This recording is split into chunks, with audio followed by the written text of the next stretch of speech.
नमस्कार दोस्तों।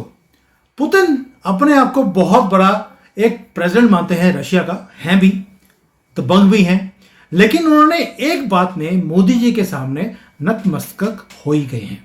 वो है कि मोदी जी, ਤੁਹਾਡੀ इकोनॉमिक्स बल्ले बल्ले है और मैं आपके साथ मिलकर अभी रशिया में पुतिनोमिक्स इंट्रोड्यूस करना चाहता हूं, इंस्पायर्ड फ्रॉम मोदीनोमिक्स। अब ये इतना दिलचस्प टॉपिक है जो भारतीय सनातनी इस धरती को प्यार करते हैं खुश हो जाएंगे आज की वीडियो देखकर। और इसमें इतने एंगल हैं भाई। उन्होंने ये भी बोल दिया कि अब ट्रेन चलने वाली है भारत से रशिया की तरफ। सोच कर देखिए, भारत से ट्रेन चलती है, रशिया जाएगी मॉस्को में और ट्रेन में बैठकर एक दो दिन में आप वहां पहुंच सकते हैं। बाकी हो सकता है।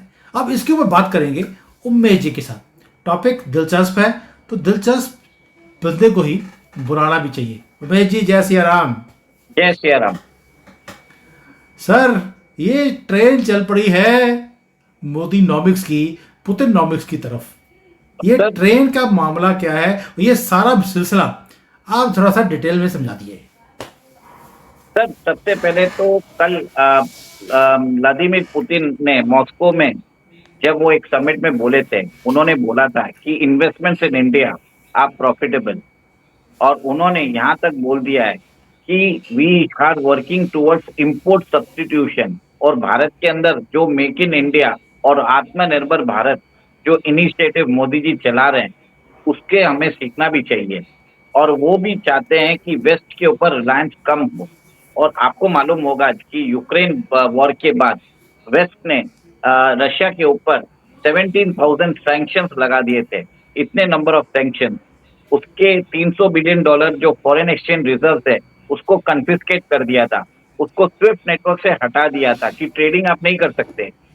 तो रशिया ने क्या किया, Russia approach it's time tested friend Bharat Bharat को अप्रोच किया और उन्होंने भारत को डिस्काउंटेड रेट्स पे उन्होंने तेल ऑफर किया। जो ये तेल हमने यूरोपियन यूनियन को री एक्सपोर्ट कर रहे हैं। तो जिसके कारण आपको समझ में आना चाहिए कि एक एडवर्सिटी में एक अपॉर्चुनिटी, विपदा में आपको अवसर कहाँ पे मिलता है, उन्होंने देख लिया था। तो मोदी जी का यही चीज को उन्होंने मोदीनॉमिक्स को उन्होंने नमस्तक करके बोला है कि अब हमें समझ में आया कि कैसे हमें अपने एडवर्सिटी को अपॉर्चुनिटी में कैसे टर्न करना चाहिए। आज आपको मालूम होगा 2 साल पहले एक रिपोर्ट छपी थी कि रशिया के पास $150 बिलियन ऑफ रुपी रिजर्व उनके पास पड़े हैं। सर $150 बिलियन की 2 साल पुरानी न्यूज है, 2023 की न्यूज है, 1.5 साल पुरानी न्यूज है। उनको 18 महीने बाद समझ में आया है कि हमें ये जो रुपीस हमारे पास पड़े हैं इसको काम में लगाना चाहिए। तो ये लोग छोटा मोटा इन्वेस्टमेंट तो कर रहे थे हमारे स्टॉक मार्केट में, किधर उधर थोड़ा बहुत इन्वेस्टमेंट कर रहे थे। अब ये यही जो रुपीस इनके पास अक्यूमुलेटेड रुपीस है जो इन्होंने अर्न किए थे हमको अपना सस्ता तेल देख के, उसी को भारत के अंदर मैन्युफैक्चरिंग कैपेसिटी में इन्वेस्ट करेंगे। और मैन्युफैक्चरिंग कैपेसिटी में इन्वेस्ट करके इधर जो प्रोडक्ट्स उस प्लांट में बनेंगे उसको भारत री एक्सपोर्ट करेगा रशिया को। सर रशिया को एक चीज में समझ में आ गया कि भारत के साथ अगर वो दोस्ती करेगा तो चाइना के जैसे कॉपीराइट वायलेशन नहीं करेगा। Bharat will respect the technological usage. तो आपने देखा है कि ब्रह्मोस की मिसाइल जो है, हमने देखा है कि जो हम फिलीपाइंस को बेच रहे हैं, अभी हम वियतनाम, इंडोनेशिया, मलेशिया, इजिप्ट सबको भी हम बेचने वाले हैं। और आगे जाके भारत ने ऑर्शनिक मिसाइल भी बोला है कि हम इसको लेना चाहते हैं।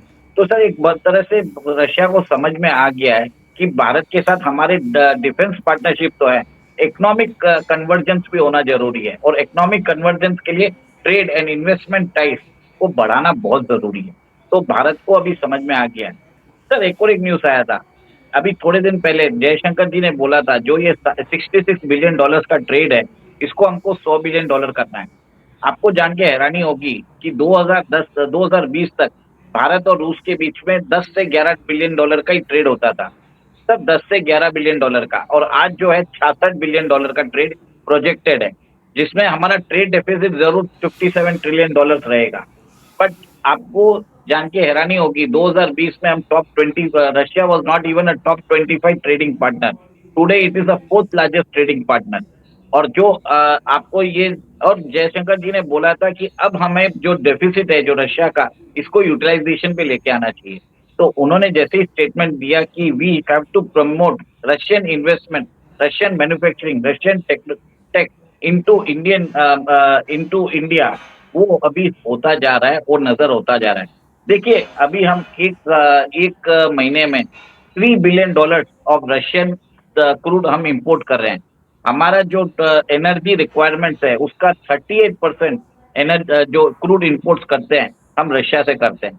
उसके अलावा हम कुकिंग कोल भी इंपोर्ट करते हैं, हम फर्टिलाइजर्स इंपोर्ट करते हैं, हम व्हीट इंपोर्ट करते हैं, डिफेंस इक्विपमेंट्स इंपोर्ट करते हैं। तो हमारा जो ट्रेड डेफिसिट है अभी 50, it is like $57 billion. Sir ये बहुत बड़ी अमाउंट है। और उसके बाद आपको ये भी समझ में आ जाना चाहिए कि भारत अभी रशिया के साथ INSTC करके कॉरिडोर है, international north south trading corridor. इसके कारण जो हमारा इंपोर्ट्स पहले सुएज कनाल से 45 डेज लगता था, अभी वो 25 डेज में आता है, जिसके कारण फ्राइट कम हो गया 30%। तो हमारा कॉम्पिटिटिव एज भी बनता है, क्योंकि ट्रेड रूट बनने से, आपके प्राइसेस कम होने से, डिलीवरी ज्यादा फास्ट होने से India can achieve that competitiveness. उसके अलावा आपने सुना होगा चेन्नई व्लादिवोस्टॉक जो सी रूट कॉरिडोर है, वो भी तैयार हो चुका है। वहां पे भी हमने अभी कोल इंपोर्ट किया है, वो भी स्टार्ट हो चुका है। तो अब जाके कन्वर्जेंस हो रहा है, ट्रेडिंग रूट्स एस्टेब्लिश हो गए। ट्रेडिंग रूट्स के बाद अब रशिया को समझ में आ गया कि इंडिया में इन्वेस्टमेंट करने में फायदा है। तो एंड इसमें ही अभी आपने थोड़े दिन, 2-3 दिन पहले की न्यूज है, Russian firms are now going to invest in Indian coaches जो मैन्युफैक्चरिंग है, रेलवे कोचेस मैन्युफैक्चरिंग में, वो साथ में इन्वेस्ट करने वाले हैं। और ये जो coaches will be produced in India, will be re exported back to Russia. Sir आप ये समझ जाइए कि आपने रशियन क्रेल रूपल रूबीस में लिया, उसको आप इंडिया लेके आए, आपने उससे भी कमाया, यूरोप को बेच के पैसे कमाए। अब रशिया जो रुपीस रशिया के पास है, उसी रुपीस को रशिया से आप इंडिया में इन्वेस्ट कर रहे हो, और उसी इन्वेस्टमेंट से आप रशियन मार्केट के अंदर अपने प्रोडक्ट भी बेचोगे। सर एक पंथ दो काज वाली बात होती है सर, इसको बोलते हैं विपदा क्या को बात कर अवसर रहे में हैं सर? सर वही तो बात है, आप समझ लीजिए ना।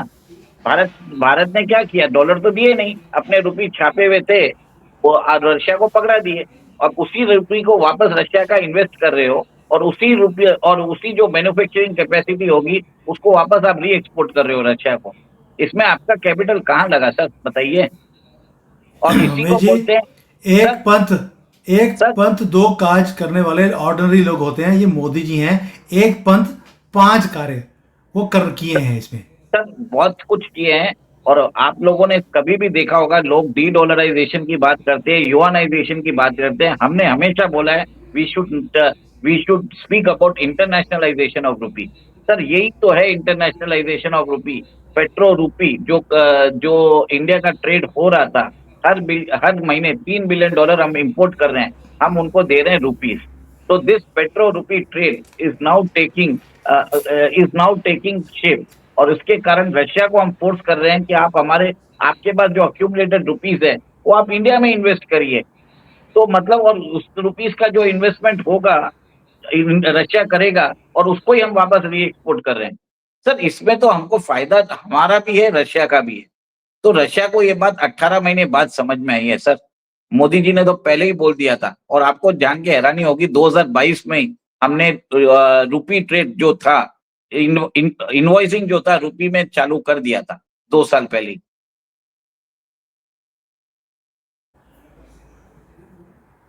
सुमित जी,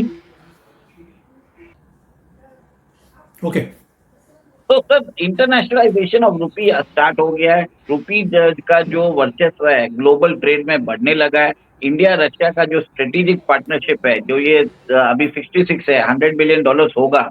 ये जो $34 बिलियन का जो डेफिसिट है, जो हम ट्राई कर रहे हैं कि 5-6 साल में हो, it will be Russian Indian exports to Russia. अभी इंडिया बहुत कम एक्सपोर्ट करता है सर। इंडिया एक्सपोर्ट करता है medicine, all raw materials import export कर रहा है। We need to move ahead in the value chain, और वो हो सकता है रशियन इन्वेस्टमेंट्स के थ्रू। तो सर वो हो रहा है। और सेकंड, आपने ये भी देखा कि डिफेंस कॉर्पोरेशन हम इंडिया और रशिया का बढ़ रहा है।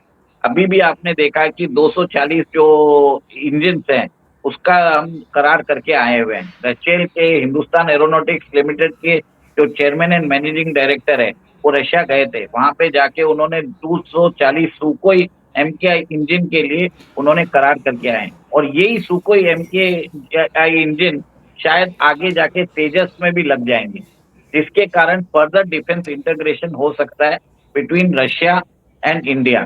सर, एक और एक चीज है, रशिया और भारत के बीच में बहुत बहुत पुराना संबंध है। 1991 1992 में जब रशिया यूएसएसआर का विघटन हुआ था और रशिया उसमें से उभरा था, तब हमने रशिया को 35,000 करोड़ देने थे रुपी डिनोमिनेटेड डेट्स में। और अगर हम रूबल में अगर उसको सेटल डाउन करते तो हम शायद 100 करोड़ रुपए में दे सकते थे। दैट टाइम ऑल्सो हमने रूपी रूबल अग्रीमेंट करके उस डेट को 31,500 करोड़ में दिया है sir. We supported Russia when they were actually in dire state. तब उनकी इकोनॉमी में बहुत प्रॉब्लम थे सर, तब हमने सपोर्ट किया। Russia knows it's India is a time tested friend. Russian in fact the Russian leadership has awaken after a very long time. उनको बहुत देर के बाद समझ में आया। तो ठीक है, देर आए दुरुस्त आए। अब पुतिनोमिक्स अब ऐसा हो रहा है कि उनको भी समझ में आ गया कि मोदी नॉमिक्स अपनाने से ही पुतिनोमिक्स वर्क करेगा। और कल जो स्टेटमेंट आया पुतिन का, इसी संदर्भ में। सर, जब उन्होंने बोल दिया कि investments in India are profitable, उनको अभी भी समझ नहीं आया। तेल हमने खरीदा फ्री में, पैसे भारत के बैंकों में ही पड़े हैं, यानी कि रशिया का पैसा भारत में पड़ा है। रशिया के पैसे से ही हम इन्वेस्टमेंट्स कर रहे हैं भारत में बड़ी इंडस्ट्री लगाने के लिए, जहां पर कोचेस बनाए जाएंगे।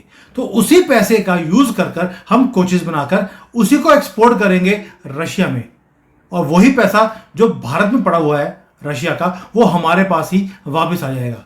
यानी कि घूमकर पैसा मोदी जी की जेब में ही आना है।